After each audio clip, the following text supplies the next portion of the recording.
Welcome to Wayne's Old Time Radio Page channel. I'm Wayne, your host. These programs are brought to you by support of our listeners. You can give your support at Patreon or PayPal, either one. There's clickable links in the description below. Thanks for your support and enjoy the shows. From Hollywood, it's time now for... Johnny Dollar. Hi, Johnny.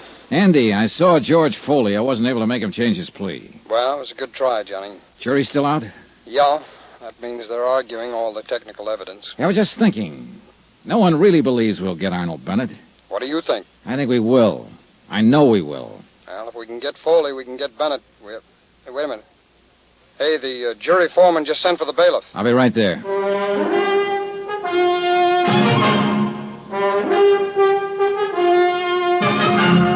Tonight and every weekday night, Bob Bailey in the transcribed adventures of the man with the action-packed expense account, America's fabulous freelance insurance investigator. Yours truly, Johnny Dollar.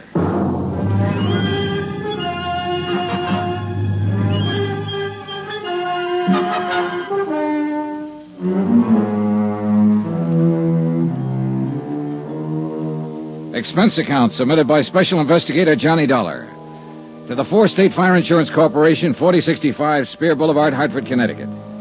The following is an accounting of expenditures during my investigation of the Bennett arson fraud. Expense account item 11, 10 cents, one phone call to the hospital. The report on Arnold Bennett substantiated the newspaper story that he was recovering from the gunshot wound inflicted by his niece. Well, one thing, Johnny, he'll be alive for us if we can go after him. Oh, I wish it'd work with Foley. I think I could have made it work if that lawyer Eggleston hadn't been there. Well, it's after 4. You know, that jury doesn't come in with a verdict pretty soon. They'll have to adjourn for the night. Yeah. Want to smoke? Yeah, thanks, Johnny. I would like one. Here you go.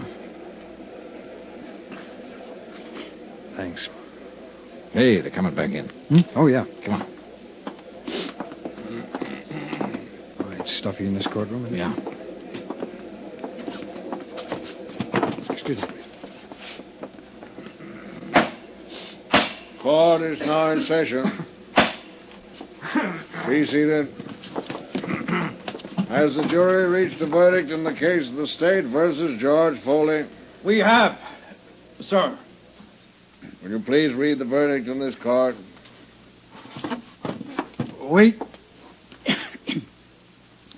We, the jury, find the defendant, George Foley, guilty as charged. That does it. Dollar! See me, Dollar? Come see me. I got some things to tell you now.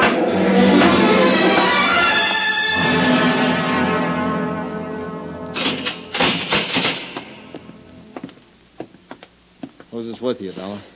Andy Cord with the insurance company. Oh. Now, look, I haven't got any deals to offer, Foley. You know that. Yeah, I know. So I took a chance. It's a lousy 5 more years. What about Arnold Bennett? You're a little anxious. I want some information first. They only gave us 10 minutes, Foley. Where's Bennett now? He's still in the hospital. He's going to be all right. He's out and I'm in. That's a break. Oh, come on, Foley. Let's have it if you have anything to say. Can you get Bennett? Can you really get him? I'll tell you frankly. We think we can get him with or without your help now. It doesn't make too much difference. Maybe it'll take longer without your help, but we'll get him. The fact that the court is going to convict you for having set fire to Bennett's office building is the lever we've needed. We can go after him now. You want to help us, Foley? I don't want to help you or your stinking insurance company, but I hate the idea of Bennett. Mr. Know-and-do-everything, running around eating good food and sleeping in his nice bed while I'm rotting away in prison. Sure, he hired me to fire his building. He paid me $2,500 to put the torch to that lousy building of his. He said he could throw all the blame on a guy named Tony Midas if it ever came up. We want the facts, Foley. How'd he first contact you? Well, I got a friend who knows things, see? And my friend told me to contact him. When? A couple of days before the job. Come on, Foley. Who's your friend? I'm not going to tell you everything. Did you talk to Bennett in person about firing the building? I talked to him on the phone after my friend told me about him. Bennett said he wanted the place to go down because he's having money trouble, taxes and all. And He offered me $1,000 for the job. Now, wait a minute, Foley. You just said you got $2,500. I did. I hung up on him when he offered me the $1,000. I called him back later on and told him I wanted $4,000. Well, we argued about it and finally hit on the $2,500. Did you meet him then? Sure. No, I never met him. I saw him once, and I walked by the building and looked it over, but I never met him. Bennett's niece said she saw you two together, Foley, a sworn statement. Yeah, she's a liar. How about the money? How'd he pay it to you? He left it for me in the check stand at the bus terminal over on 4th Street. I told him how to do that and when to leave it. Now, let me get this straight, Foley. You made the deal to fire the building over the phone. Then you went ahead and looked at the job. You never talked to Bennett in person? That's right. And you made arrangements for him to pay you $2,500 by leaving it in the check stand at the bus terminal. Yeah. When did you make these arrangements? The day before the job. How'd you work it? I just told you. I mean the money. Oh, half of it the first time, and after the job was over, he left the other half for me. And you got it all? Sure, in cash. Why were you trying to see him in the hospital after he was shot? Try and shake him down for another 5. Oh, brother. Come on, let's start over. Well, what do you mean? Oh, you're trying to sell us a bill of goods here. For what reason, I don't know, but I know this. You had to meet Bennett. You had to see him, Foley. You had to talk it over with him personally. I just told you I picked up the money in the bus terminal. I don't believe that. Bennett wouldn't have left the money for you to pick up. You could have just gone away with it. And after the building was burned, if it had been that way, Bennett didn't have to pay you the balance. Now, when did you see him? It's pretty important to know when and where and how many times you and Bennett got together. Thought you said you could get him whether I told you anything or not. We can, brother. Don't ever doubt that. But if you tell us some facts, we can get him faster. All right, now. Where did you first meet him? Was it in a restaurant? Someplace with people around? No. I met him in his car. He was parked on Market Street near 5th. That's the way we arranged to meet each other over the phones. Did anybody see you meet him?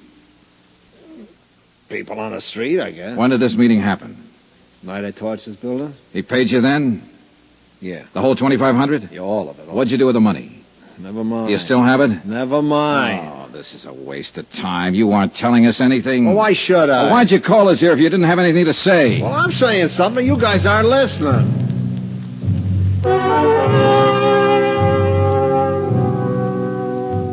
We continued questioning Foley about his association with Arnold Bennett. Each time he explained it, it was a different story. The only thing he admitted was that Bennett had hired him to fire the building. As far as the details of it were concerned, they were lost in a jumble of contradictory answers he gave us.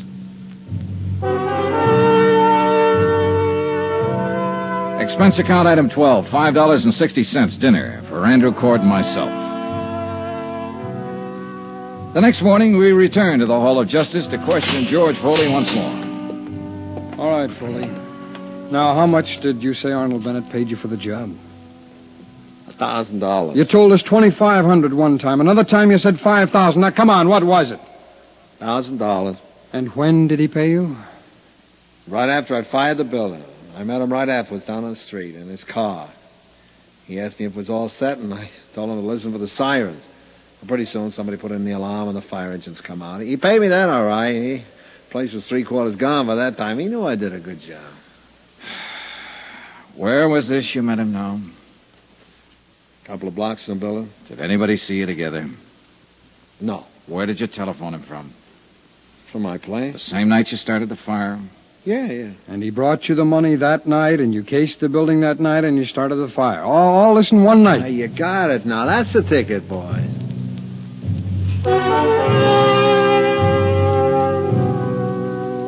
It became increasingly evident that Foley was attempting to convince us that he was mentally deranged.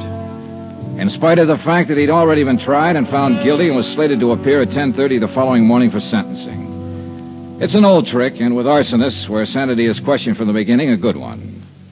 However, Foley had been examined by 3 psychiatrists appointed by the court. I waited in the jail cell with Foley while Andy Cord went out to get copies of their findings. When he returned, we showed them to Foley. Okay, good. Here you go, John. Well, what do you show me these things for? To let you know there's no way to get out of it now, Foley. These are from psychiatrists. All of them had a good look at you. You're sane. You're all right. Do you remember when they looked at you? No. All right, look at the dates on the paper. You can read, can't you? Sure. January 15th, January 16th, January 21st. Witnesses were around for all the examinations. Well? Well? Are you through playing games now? Okay, Dolly, you guys win. Come on, give us the story. Well, I met Arnold Bennett at the Hopkins bar about a month before the fire. I made sure I'd meet him there. Now, what do you mean, Foley?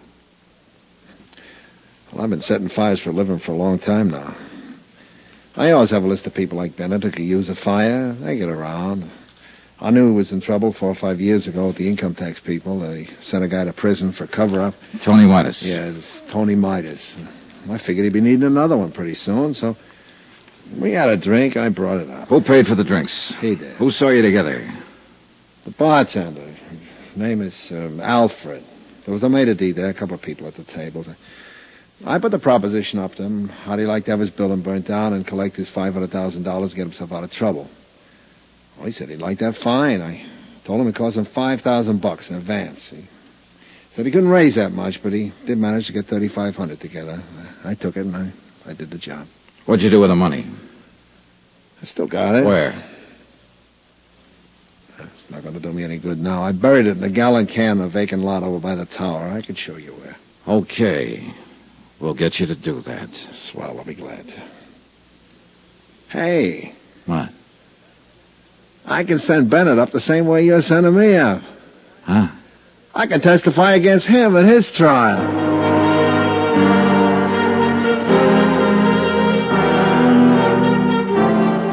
The next morning at 10:30, George Foley received the maximum sentence. 2 hours later, charges were filed against Arnold Bennett, naming him for conspiracy, arson, attempted defraud, and collusion. A warrant was issued for his immediate arrest, but it was never served. Arnold Bennett died in the hospital that night. In a way, you could still say that no one ever beat him. He beat himself.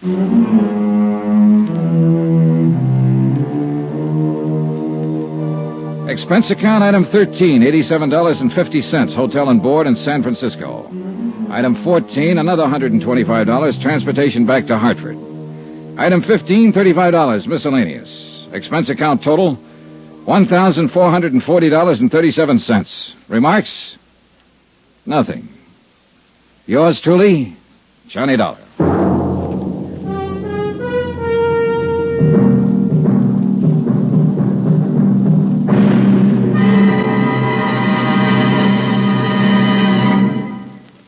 Remember, there'll be another intriguing story for you beginning next Monday night. Next week, the Fathom 5 matter.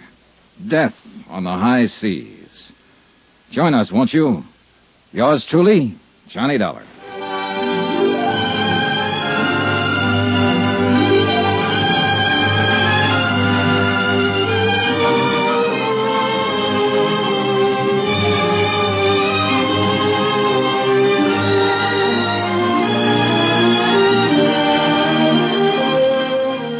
Yours truly, Johnny Dollar, starring Bob Bailey, is transcribed in Hollywood. Written by John Dawson, it is produced and directed by Jack Johnstone. Heard in this week's cast were Lillian Baeff, Stacey Harris, Chet Stratton, Will Wright, Marvin Miller, Hans Conried, Edgar Barrier, and Parley Bear. Musical supervision by Amerigo Marino.